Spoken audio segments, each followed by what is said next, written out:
And I know you said you don't like fighting your friends, but is there still a potential fight between you and Logan Paul? I know you teased that a couple of times. It depends what day you ask us, right? I think a lot of people want to see that. I think it would be massive, but at the end of the day, our parents don't want us to do it. And I don't know if I would even want to do it. Sometimes we're mad at each other and we want to punch each other. And other times, like right now, we're perfectly getting along and supporting each other and everything. So the world may never see Jake Paul versus Logan Paul, but hey, you never know. All right, next up is Jake Bennett. You're up, Jake. Hey, Jake Bennett here with Music News and Rumors. It's good to be talking to a fellow Jake. How's it going? Yes, sir. I like that name. So your fame as an Going internet good. star precedes you going into this weekend.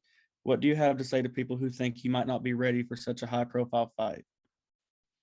Tune in and see if I am or not. Find out for yourself.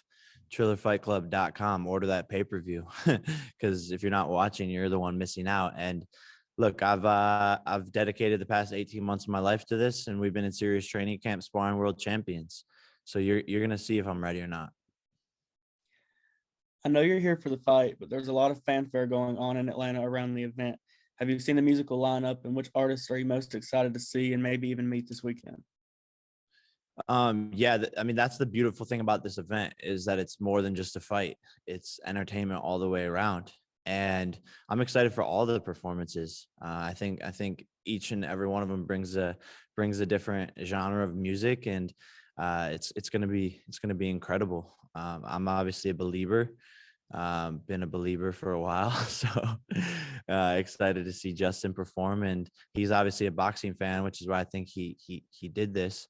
And so hopefully we get to kick it after. All right, and now next up is Theo Salon. Theo. Hey, how's it going, Jake? Going good, man. Thank you. Appreciate you for taking the time. So so you've mentioned kind of like, disproving the doubters and the haters and wanting everybody to tune in and kind of see what you've been working on. And we've seen comments from people, like KSI saying, "Oh, do the world a favor and knock Jake Paul out." I'm wondering, one, is all of that kind of like hate fueling you? Is that a motivating factor? Yeah, for sure. I use it all as gasoline in the gas tank to work harder every single day. And I know that going into this fight. And I know that for the past 3 fights I've had is everyone wants to see Jake Paul lose. And that's why I work so hard every single day and surround myself with the best team and take this so seriously because this fight means everything. Losing is not an option, quite literally. It just isn't an option in my head, and it's not it's not gonna happen. And I've put in the work, and that's why I'm confident in my ability and confident that I will come out on top.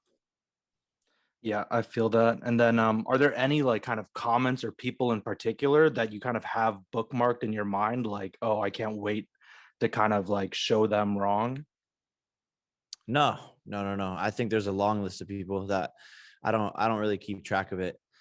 I'm excited for Dana White to lose $1 million, but other than that, I'm going to prove millions and millions and millions and millions of people wrong. And they have, like you said, motivated me to become the best version of myself over the past couple of years. All right, next up is Boxing Social. James here for Boxing Social and Association with Betfred. How are you doing, Jake? You all right? Yes, sir. Chilling, enjoying the moment, man. This is crazy.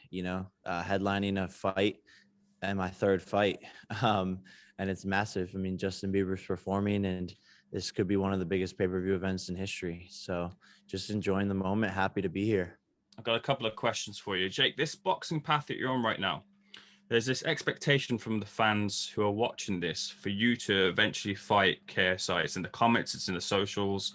They'll type for you to fight KSI. Like, have you had any contact with KSI in the lead up to this fight, and do you think he still wants to fight you? I don't really want to talk about him anymore. I think just being yourself. Look, I mean, it's hard to give someone advice on such a intricate subject. I spent 10, 12 years of my life doing social media and marketing and creating content. So it comes second nature to me. I've been doing it since I was 10 years old. So I don't know, just maybe hire a social media team and put some content out, grow your brand. I mean, Ryan Garcia does a great job of it. That's really it. He's the only boxer that does a good job. All right, next up is Michael Mariam. Michael. Thank you, Jake. So have you had a chance to take a step back and realize how far you've come in your boxing career so quickly? Just like a couple of years ago, you were just doing daily vlogs and stuff, and now you're fighting in one of the biggest stadiums in America. Have you just had a chance to step back and take it all in? I honestly haven't. I think, my team helps me reflect on sort of where I've gotten to and how far I've come, but I've just been going nonstop and haven't really had a chance to look back and be like, wow, that's crazy, or this is crazy. I think it's starting to set in a little bit. But it is pretty absurd. I'm in my third pro fight, fighting 8 rounds, headlining, one of the biggest pay-per-views that could happen this decade. If you look at Floyd Mayweather, his third fight was 6 rounds. He got paid $7,000, and I don't think anyone in this room probably watched it. All right, next up is Damon Martin. Damon. Hey, Jake. Obviously you've said numerous times how seriously you're taking your boxing career. But obviously this is the first, professional fighter you face. Now, of course, there's going to be people who will say, well, Ben is a wrestler, not a boxer. But do you believe beating Ben Askren will add some legitimacy to your boxing career, or does that even matter to you? Well, it doesn't matter to me, but also I think people are going to make tons of excuses for him afterwards, which is great. Just like, again, I bring up Floyd, but Floyd's 50-0, and people still will debate why he shouldn't be 50-0, and the judges and and he shouldn't have won this fight and he shouldn't have won that fight and he picked the easy fight here. So people are always going to have excuses. It's part of this game. But again, that's why they're going to tune into the next pay-per-view after I watch Ben to see me lose or try to see me lose. It doesn't really matter to me at all. And yes, Ben is the first professional fighter I've faced in a real fight, but I've sparred against 250 guys in the gym who are a lot better than Ben.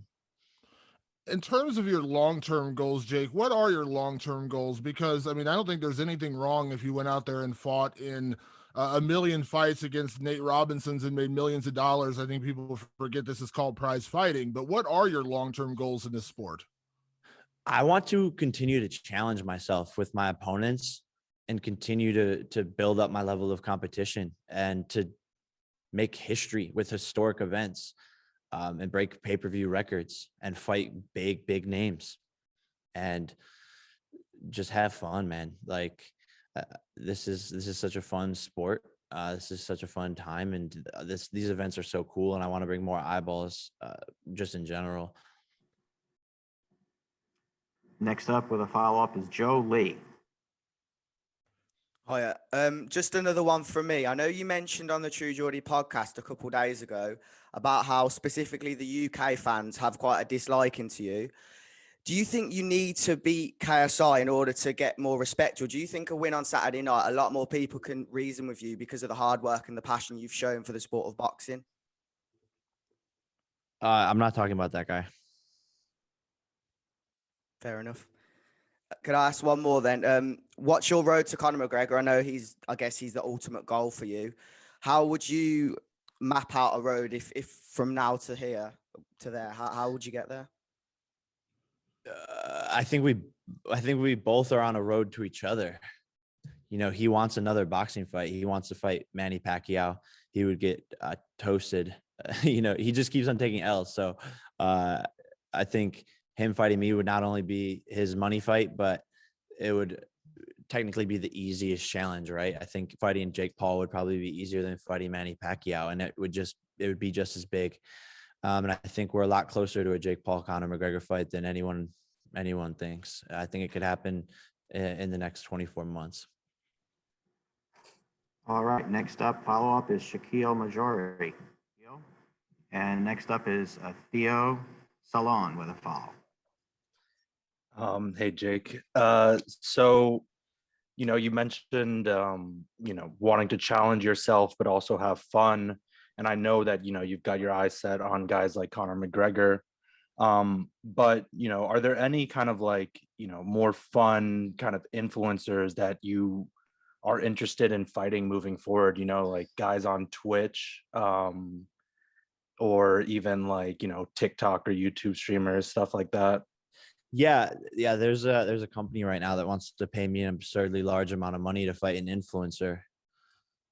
So I'll gladly go knock out these guys for money. So, you know, I've developed a skill now, right? And that skill is fighting. And if someone wants to pay to see my skill and use my name, which is one of the biggest names in combat sports right now, then I'll gladly pick up the bag.